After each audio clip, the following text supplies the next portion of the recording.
D'abord, je vais me définir. Je suis un nationaliste blanc occidentaliste, c'est-à-dire que je considère que la vie en Occident est la meilleure possible et qu'elle doit être préservée. Donc, on va dire plutôt dans des pays blancs. Voilà, en opposition avec le tiers-mondisme qui est un petit peu très courant en fait dans le milieu dissident, je trouve. Mais je reviendrai là-dessus. Je ne suis pas un identitaire, Soral, quoique tu l'aies dit souvent sur Facebook pour monter ta petite horde de Maghrébins contre moi. Je ne suis pas un identitaire. Commence à me parler poliment. Non, je ne te respecte pas, donc ça n'a pas de... Non, tu me respectes pas. Non, je respecte pas. Non.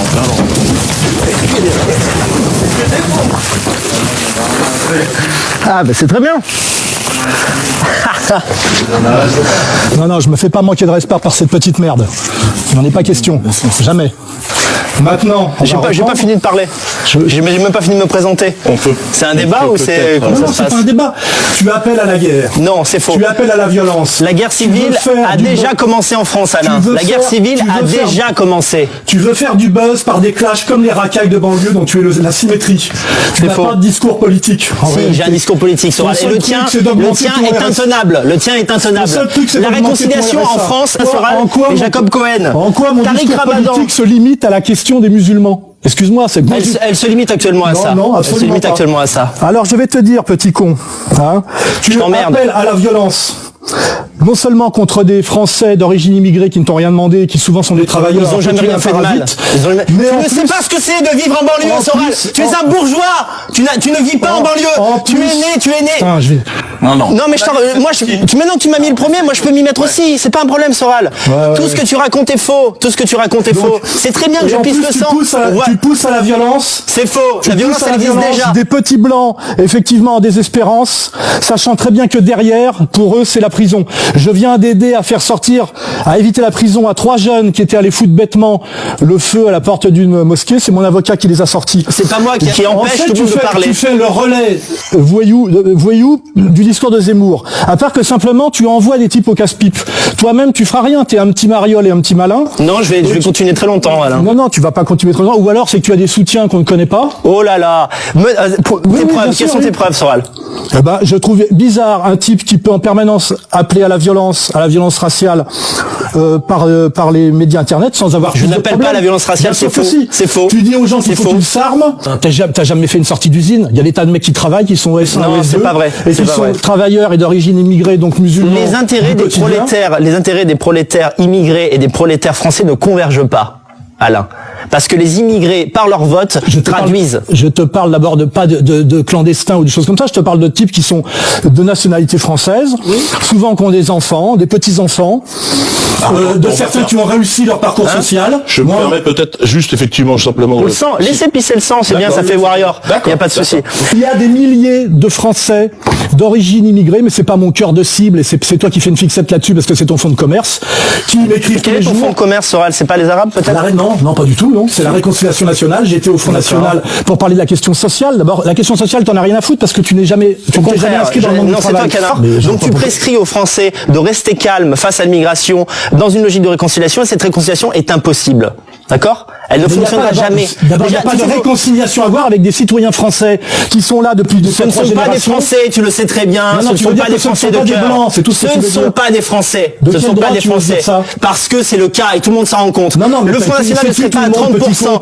C'est qui tout le monde? Le Front National ne serait pas à 30% si... Mais le Front National est à 30% aussi. C'est pas ta ligne qui l'a mis à 30%, c'est parce que les gens n'ont plein le cul des Arabes. Bordel! Mais tu vas arrêter. Non.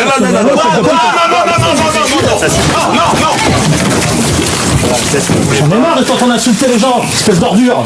Et ce que je voulais faire comprendre par cette petite échauffourée hautement pédagogique, ce petit début de pugilat, car il n'y a eu qu'un début de 1 contre 1, d'un vieil écrivain de 58 ans comme moi, face à un jeune warrior blanc suprémaciste, en soi-disant en pleine forme. Voilà, vous avez vu le résultat.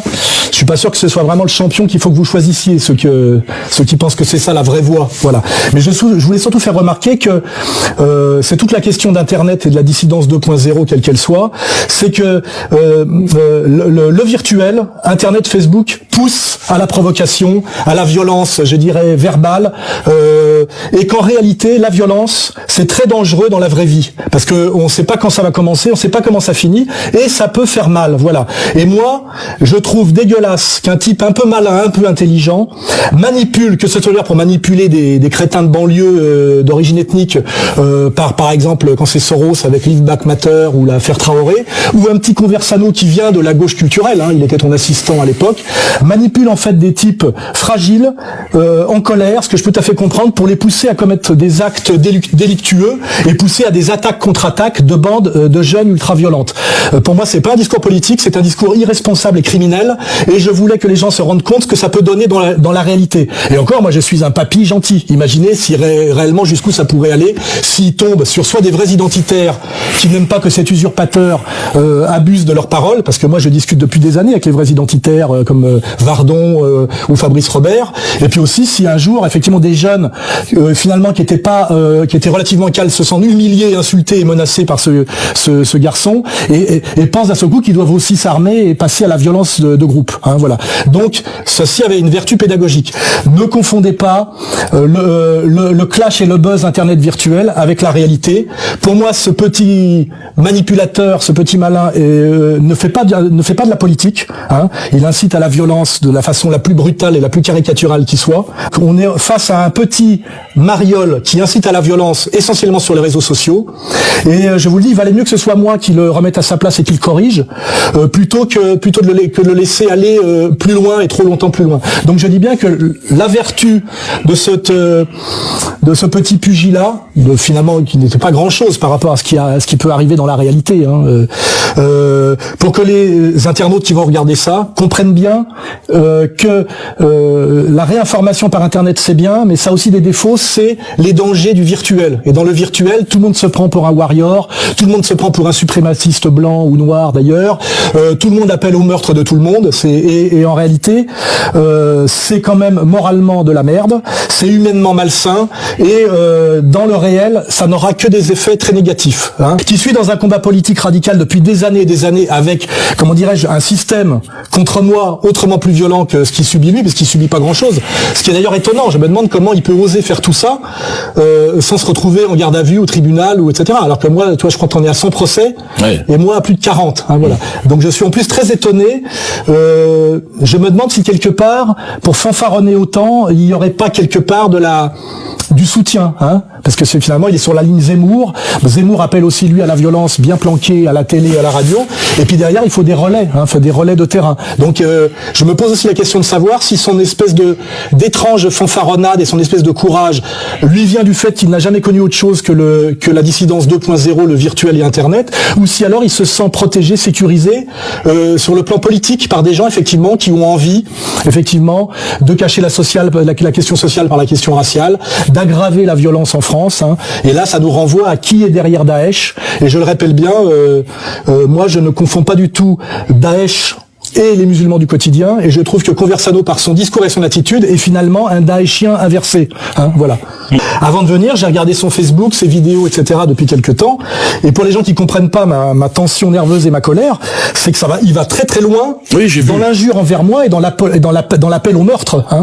Et je te dis, moi je pense à des gens que je côtoie, des pères de famille qui ont travaillé toute leur vie chez Bouygues, qui sont effectivement musulmans culturels, originaires du Maroc par exemple, qui ont été ouvriers au S2 toute leur vie, alors que lui est un petit parasite qui vit du RSA, plus un petit complément parce qu'il appelle au don, il pique du pognon en fait.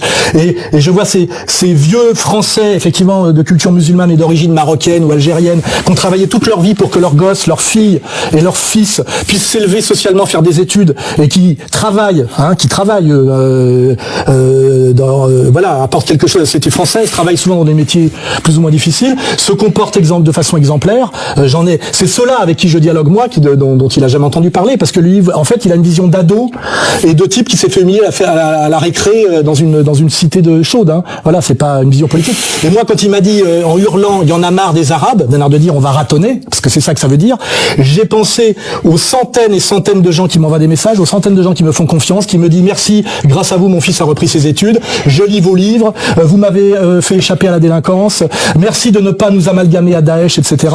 Et à un moment donné, il y a une question de morale pour moi. Il n'était pas question que je laisse, malgré la difficulté de mon combat effectivement, que je laisse insulter des Français d'origine africaine qui ne demandent qu'à être des bons Français et même à faire des parcours sportifs, comme je l'ai fait remarquer souvent, pour la plus grande gloire de la France.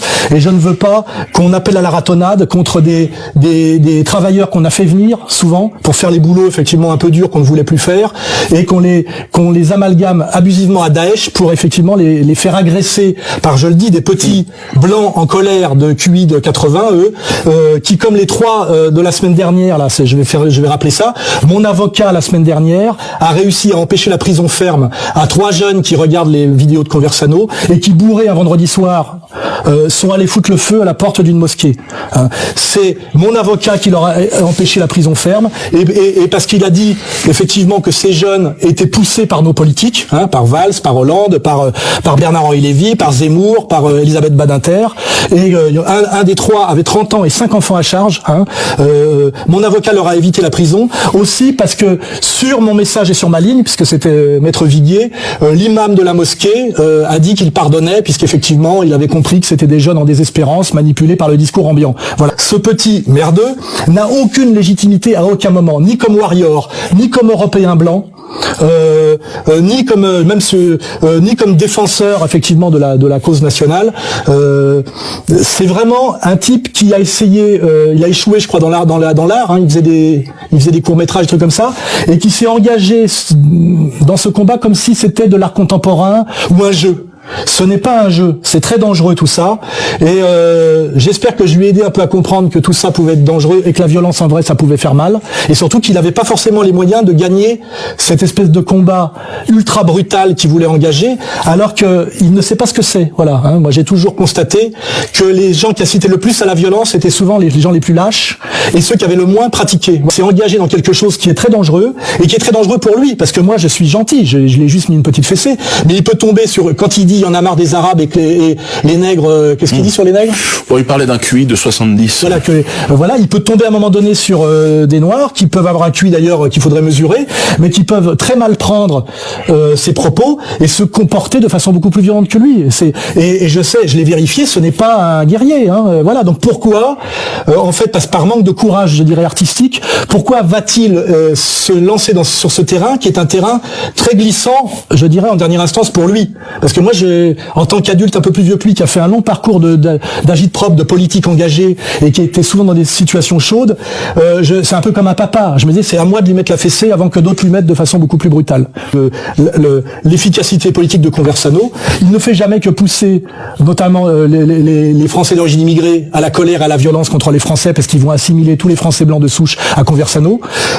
Ça va les pousser peut-être aussi à nouveau dans les bras des SOS Racisme et du Parti Socialiste, en pensant qu'ils ont besoin de ces protecteurs. Donc ça va casser aussi toute la dynamique pour essayer effectivement de faire une réconciliation nationale avec ceux qui veulent bien respecter la nation, dans le but que les partis nationalistes ou le Parti nationaliste français reprennent le pouvoir sur la France, pour que la France cesse d'être la putain d'Israël. Donc d'un point de vue de l'efficacité du combat de Conversano, je pense que c'est totalement l'inverse de ce qu'il prétend faire, et c'est pour ça que je ne m'étonne pas, car j'ai une longue pratique politique, qu'il n'ait pas plus d'ennui et qu'il ne se sente pas plus inquiet. Ça me rappelle, quand j'ai réfléchi vraiment sérieusement à la politique, j'étais étonné de voir à l'époque de mai 68 comme Bendit, aussi goguenard face au CRS, sachant que quand vous déstabilisez un pays, comme il l'a fait à l'époque, si vous n'êtes pas couvert, vous finissez dans un coffre de bagnole, vous finissez assassiné. Et depuis, on sait effectivement qu'il avait des soutiens très très puissants, et qu'en fait il pouvait se permettre d'être à l'aise et de sourire, car tout était bordé de A à Z pour essayer à l'époque de putcher De Gaulle, parce que De Gaulle en fait résistait réellement à l'impérialisme américain, alors que Cohn-Bendit prétendait faire tout ça au nom de la lutte contre l'impérialisme américain. Donc moi, je dis, réfléchissez comment dirais-je, aux conséquences et non pas à la musique d'un discours politique. Qu'est-ce que ça fait en dernier lieu? Et posez-vous la question, parce que c'est une question qu'on connaît bien, comment des gens peuvent prétendre s'engager dans des combats éminemment dangereux alors qu'ils n'ont pas le profil pour les assumer. On l'a vérifié d'ailleurs tout à l'heure. La réponse est souvent qu'en fait ils sont couverts. On a eu beaucoup chez nous, tu le sais aussi toi et moi, même si on garde ça un peu entre nous, d'infiltration de types qui nous ont rejoints, envoyés par les renseignements généraux. Depuis que Valls nous a déclaré la guerre sur l'ordre du CRIF et qu'ils ont monté la DILCRA, etc. Il y a une officine qui travaille en permanence sur nous. Il y a des manipulateurs, des infiltrés, etc. pour casser le travail qu'on fait. Voilà. Et donc réfléchissez aussi à tout ça. La politique, c'est sale, c'est compliqué, c'est dangereux, et c'est un travail sérieux et de longue haleine qui demande parfois d'en rabattre un peu. Même moi, parfois, je me dis que j'aurais dû y aller plus doucement. Mais là, bon, comme je l'ai dit, on était dans la pédagogie. Voilà.